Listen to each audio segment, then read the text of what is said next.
There is a question that Iran's naval command has been asking since 6 a.m. Sri Lanka time this morning, and the answer to that question is more terrifying for Tehran than any missile that has ever fallen on Iranian soil. The question is this: we sent our most capable domestically built frigate on a routine return voyage from India. We sent it through international waters. We sent it 2,700 kilometers away from the active combat zone. We sent it through waters where no enemy surface ship, no enemy aircraft, and no enemy radar had been detected. And our crew of 180 sailors never saw what hit them, never heard what was coming, never had a single second to react. Because the weapon that killed them travels silently, invisible, under the ocean's surface, at a speed no ship can outrun. So here's the question Tehran is asking right now. If a U.S. submarine tracked the IRIS Dena through the Indian Ocean all the way from India to within 40 nautical miles of Sri Lanka without anyone detecting it, how many other American submarines are right now silently stalking Iranian ships in waters Tehran considers completely safe? That question has no answer, and that is precisely the point. If you're new to War Overwatch, this is where we go beyond the headlines and give you the full strategic picture that no mainstream outlet will frame correctly. Hit subscribe right now. What you're about to hear is exactly why this channel exists. Because what happened in the Indian Ocean on the morning of March 4th, 2026 is not just a military event. It is a message written in 180 missing and dead sailors, delivered in total silence, from a depth that no Iranian sonar ever detected.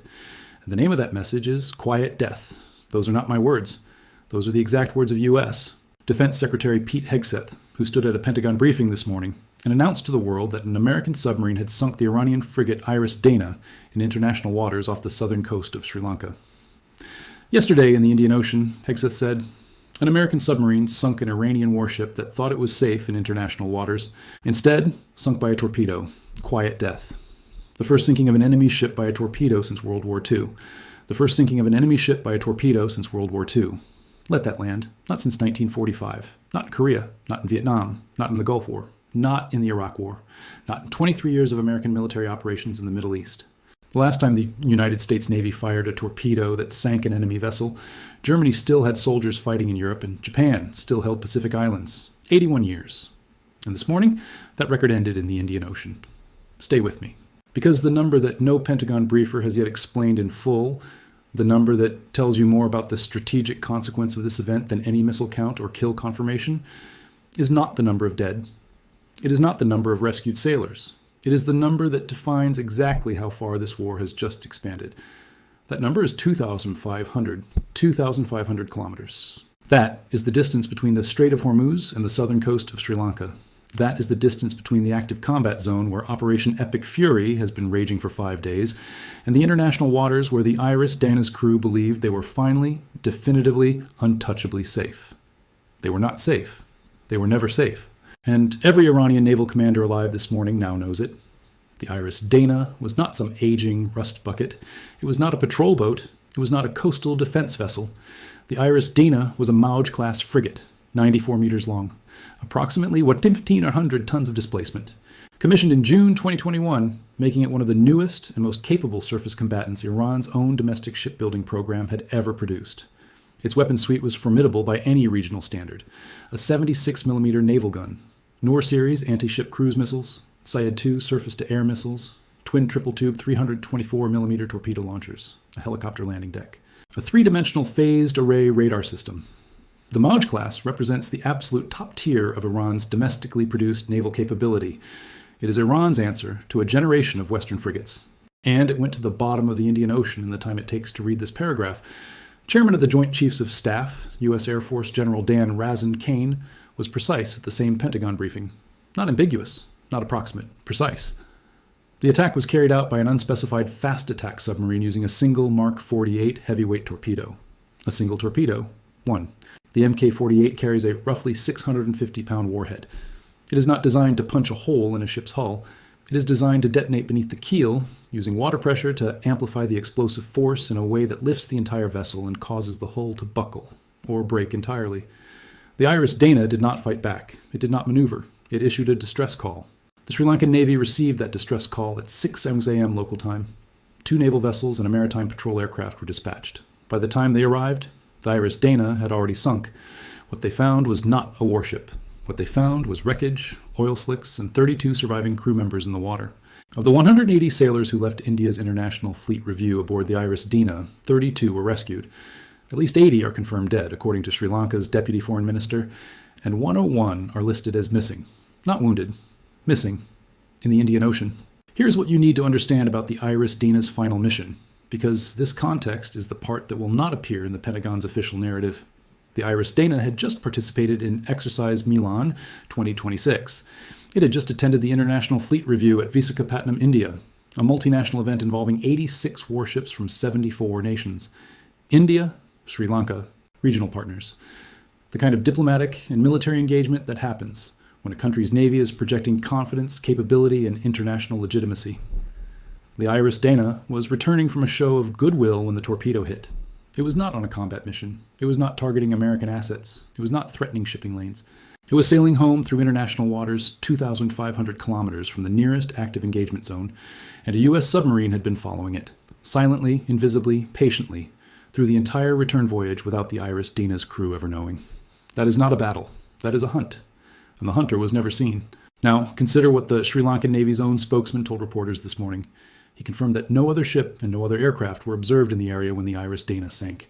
Nothing on the surface, nothing in the air. Just open ocean, a distress call, and 180 men disappearing into water that gave no indication anything had ever been there. That is what American submarine warfare looks like in 2026, and Iran had no idea it was happening until the Mk-48 fired.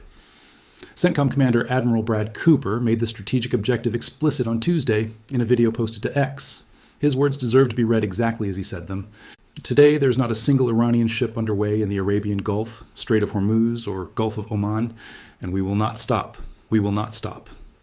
The Pentagon this morning also confirmed that 17 Iranian naval vessels have already been destroyed since Operation Epic Fury began 5 days ago. In port, at Konarak Naval Base, the IRIS Submarine, a Moudge-class sister ship to the Dena, was destroyed in U.S. strikes. At Bandar Abbas, the IRIS Sahand, another Moudge-class vessel, was destroyed. The drone carrier Shahid Bagheri, the forward base IRIS Makran, the Soleimani-class missile catamaran corvette IRIS Shahid Sayed Shirazi, gone. 3 of the 4 Moudge-class frigates that represent the pinnacle of Iran's domestic naval production are now confirmed destroyed in under 1 week. The 4th and final Moudge-class frigate, the IRIS Dena, is stationed in the Caspian Sea, landlocked, geographically isolated, unreachable by American submarines, and entirely irrelevant to any naval operation in the Indian Ocean, the Persian Gulf, the Red Sea, or any body of water that connects to the world's commercial shipping lanes. Iran's most capable domestically built frigate line has been functionally eliminated in 5 days. Pete Hegseth did not choose the phrase quiet death accidentally. It is not military jargon. It is not a technical term. It is a message, crafted and deliberate, aimed at a specific audience, not at the American public, not at the Iranian Navy that no longer exists as a functional fighting force, at the countries watching from a distance that have not yet decided which side of this war they are on.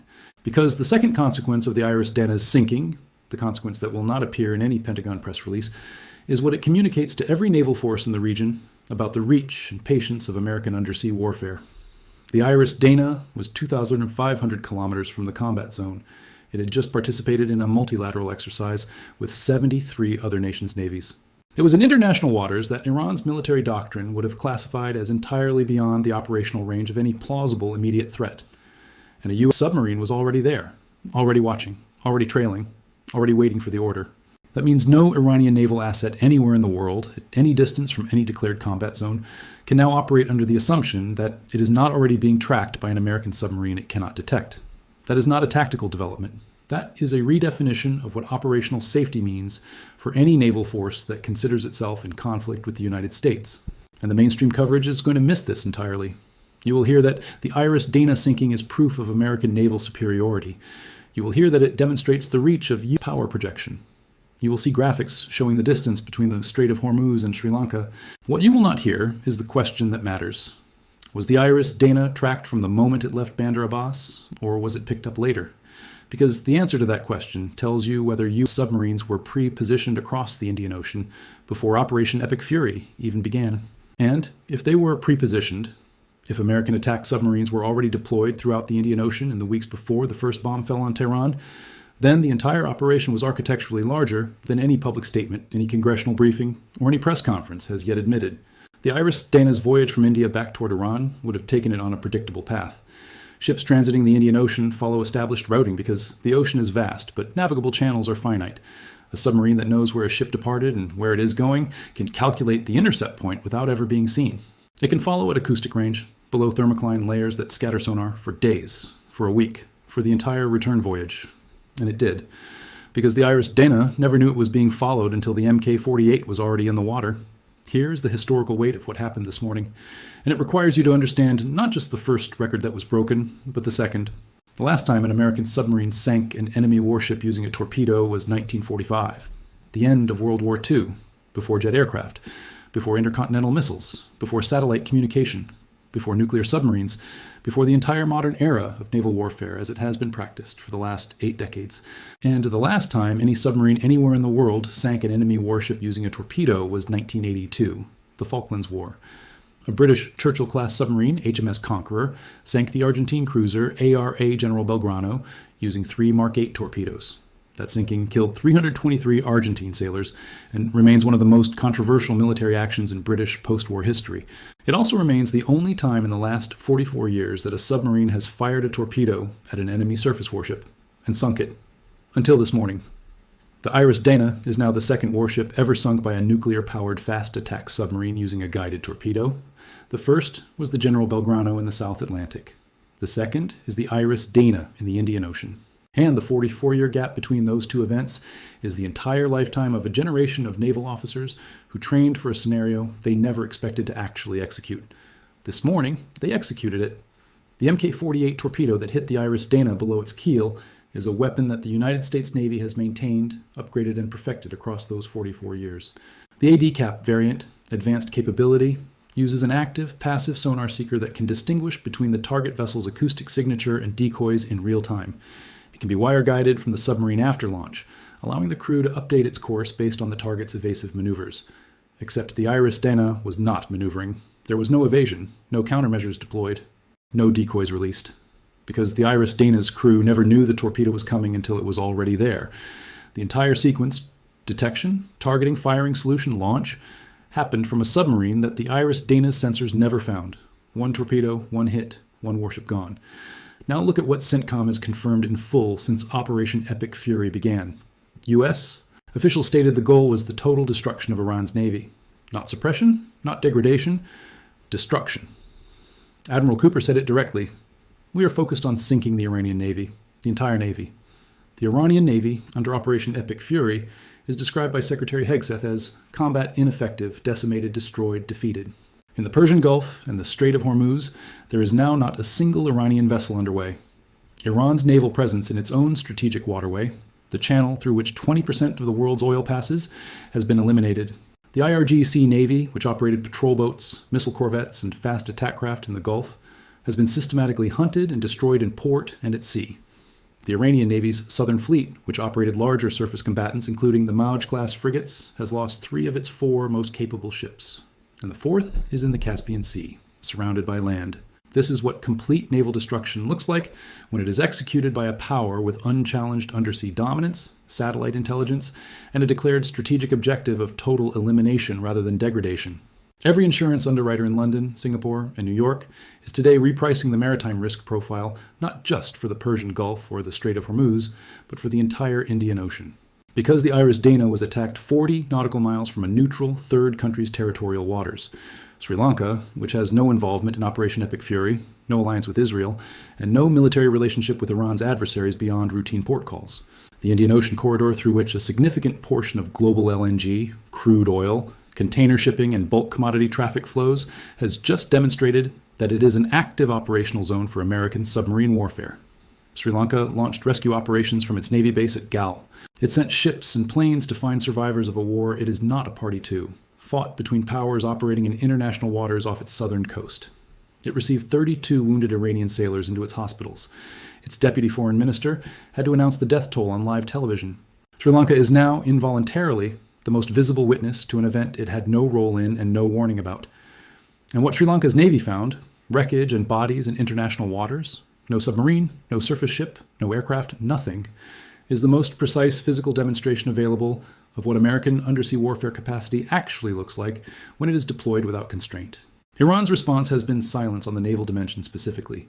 Its government is managing the deaths of 40 days of mourning for Khamenei, the functioning of a constitutional succession council, the ongoing IRGC strikes against 27 American bases, and now the announcement of at least 80 more dead sailors in the Indian Ocean. The operational and political bandwidth required to manage all of that simultaneously is extraordinary. And Iran is doing it because it has no alternative. But the absence of a naval response is not acquiescence. It is the absence of capacity. Iran cannot respond in the Indian Ocean because it no longer has the naval assets to respond in the Indian Ocean. The Moudge-class program that took years and billions of investment to develop has been eliminated in 5 days. The IRIS Dena in the Caspian is the sole survivor of that program, and it survives only because it is geographically unreachable. That is not a strategic reserve. That is a museum piece in an inland sea. The question that every strategic planner in Beijing, Moscow, New Delhi, and Islamabad is asking this morning is the same question that Iran's naval command is asking.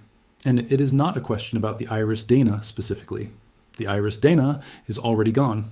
The question is about every naval asset in every ocean, at every distance from any declared conflict zone that may already be under American submarine surveillance right now without its crew having any awareness of being tracked. There are an estimated 50 Los Angeles-class and Virginia-class fast attack submarines in the United States Navy's active fleet. Their precise deployment locations are classified, their current patrol areas are classified, the number currently operating in the Indian Ocean theater is classified. The identity of the submarine that fired the single Mk-48 torpedo that sank the IRIS Dena has not been released, and will not be, as is standard practice for all operational submarine activities. The submarine that killed the IRIS Dena has no name in the story. It has no face. It returned to depth after the torpedo detonated, and the IRIS Dena began to sink, and it is somewhere in the Indian Ocean right now, doing whatever its orders specify, invisible to every sensor Iran possesses.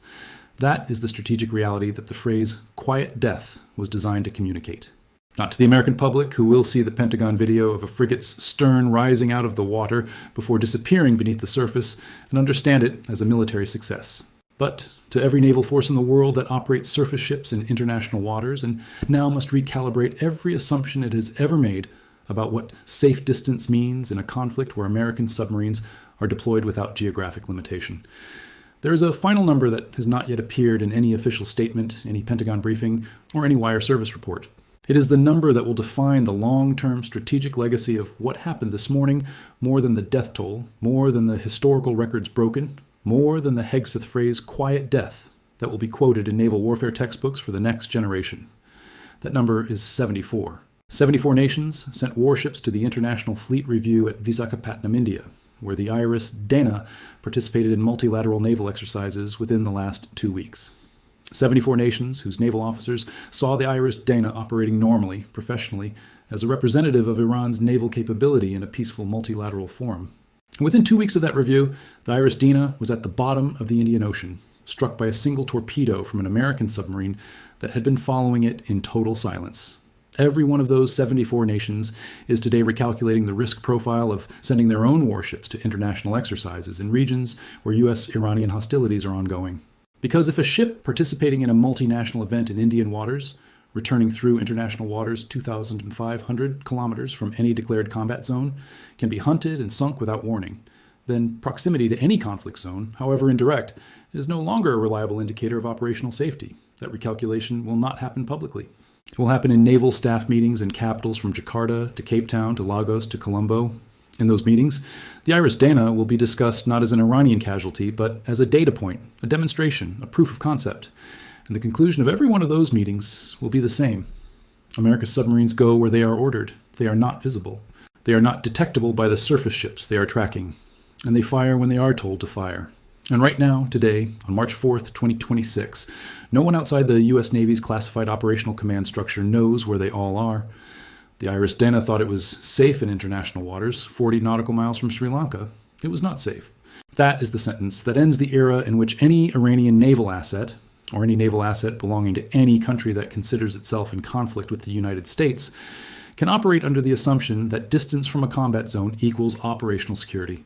Share this video to every contact you have right now. A U.S. submarine just sank the IRIS Dena in the Indian Ocean with a single torpedo. The first American torpedo kill of an enemy warship since World War II. At least 80 Iranian sailors are dead and 101 are missing.